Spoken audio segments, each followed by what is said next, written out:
you pushing into the skin? Well, you push in whatever the facialist would like to insert into your pores. But what is it? It is an extraction from a piece of skin that came from a young person far, far away, and they somehow figured out how to extract. It's foreskin from a Korean baby. That exchange between Ellen DeGeneres and Sandra Bullock was wild.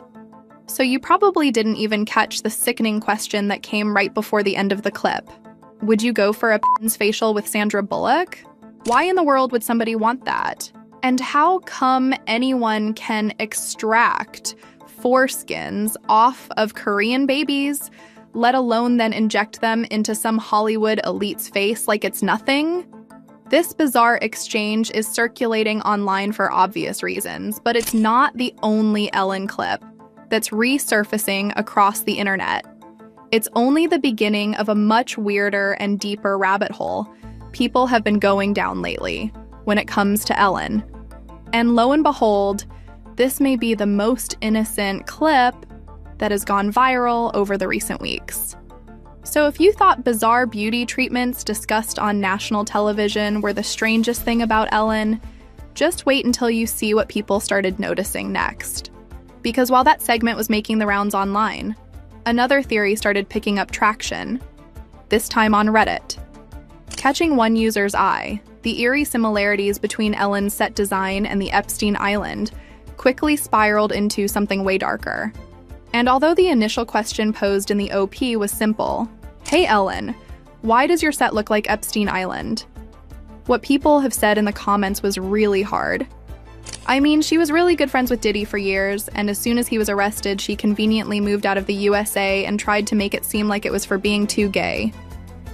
Yeah, and as soon as she stopped drinking baby spinal fluid, she aged like 60 years in a year, and putting grinded up baby foreskin on their faces with Sandra Bullock. For clarity, Ellen's name do appear in the recently released Epstein files, but there are no charges or allegations of wrongdoing about the former talk show host, at least based on the documents. Because the internet seems to believe that Ellen not only was close with the late financier, but she was also an infamous cannibal. Conspiracy theories about Ellen encouraging her ex Anne Heche to drink blood for various rituals run amok on social media, and they go as far as suggesting that the talk show host was able to get the body when Heche passed and did what cannibals are known to do, allegedly. And that's not even the whole story. Is anybody hungry? I just feel like everybody's got to be hungry right now. Good. I was hoping you'd say that, because I have this crazy idea that I will order pizza. Ellen DeGeneres was allegedly linked to Epstein, and the internet is currently losing its mind. If you've seen Ellen and cannibal trending in the same sentence today, you're not alone. A wild claim is blowing up on X, alleging that the newly released Epstein files officially name Ellen as Hollywood's most prolific cannibal. Wait, what? Before you throw your phone, let's look at where this rabbit hole actually starts. People are digging up that 2014 Oscars footage, where Ellen famously ordered pizza for the front row. At the time, it was just a funny bit with Brad Pitt and Meryl Streep grabbing a slice. But now theorists are tying it to Pizzagate, claiming the whole stunt was a coded signal to the elite. But as the files go public, the cannibal headline is looking more like a viral fever dream than a legal fact.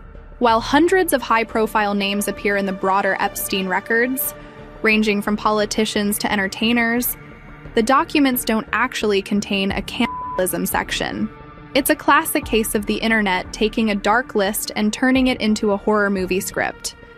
However, for many, the dark side of Ellen isn't about memes, it's about her history. The conversation always circles back to the late Anne Heche. Their breakup in 2000 was legendary, but the aftermath was brutal. Heche claimed that after they split, her career was essentially deleted. She faced major psychotic episodes, and despite trying to rebuild her life with a family, she said no studio would touch her.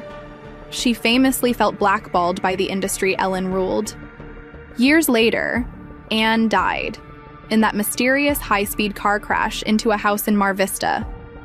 The footage of her being wheeled away and appearing to struggle under the white sheet is still one of the most haunting clips on the web. Between the Epstein rumors, the pizza codes, and the tragic end of her most famous ex, the Be Kind brand is facing its most unhinged era yet.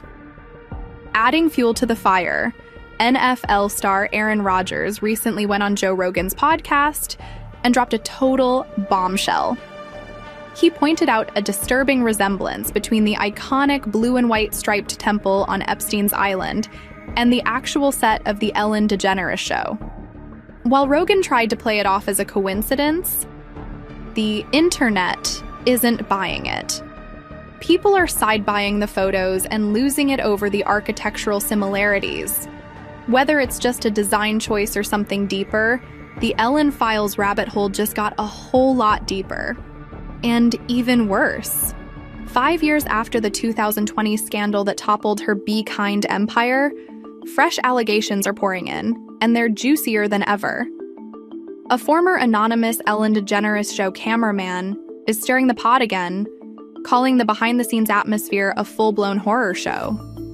The most horrifying claim? That a senior producer was asked to reschedule their child's critical bone marrow transplant around Christmas. All to keep Ellen's filming schedule pristine, with loyalty to the show, but no loyalty to staff. The Insider also unleashes chilling details about Ellen's infamous Ellen gaze, a glare so intense that staff dubbed it terrifying, likening her narrowed eyes and protruding cheekbones to a queen plotting an execution. Cue the dramatic music. If she glanced your way, you were basically high risk. Adding to the mayhem, the claim that she had a vendetta against male staff, cycling through 9 stage managers in a single season, allegedly just because they were dudes. And God forbid anyone chit-chat with Portia de Rossi. Being caught in conversation with Ellen's wife equals instant trouble. Even celebrity guests, yes, even Gordon Ramsay, weren't safe. After joking that a meat sample was rubbish, he was reportedly blacklisted for 8 seasons. Harsh much? Meanwhile, comedian Greg Fitzsimmons, who worked with Ellen in the early years, just spilled even more tea. On the We Might Be Drunk podcast, he called the increasingly successful host a control freak, and literally the C word. Fitzsimmons recalls how fun early days, with pranks and ping pong, soured fast once the Emmys rolled in. One memorable mishap: the audience did the wave when he said banana, and Ellen flew into a rage because she's apparently allergic to off-script behavior.